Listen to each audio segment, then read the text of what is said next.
Welcome to this tutorial. How to follow and unfollow calendars in Yahoo Mail.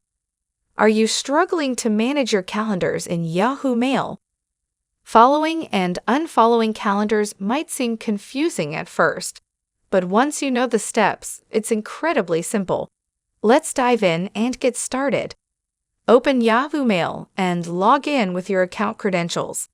Navigate to the top right corner and click the calendar icon. Switch to the calendar full view. On the left panel, hover your mouse over Holidays. Click the plus icon to add a calendar.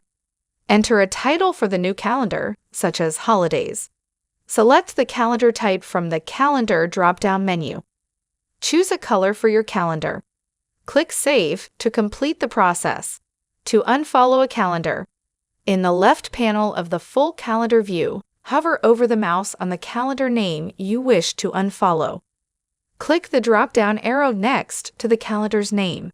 Select Unfollow from the drop-down menu. In the confirmation box, click the Unfollow button.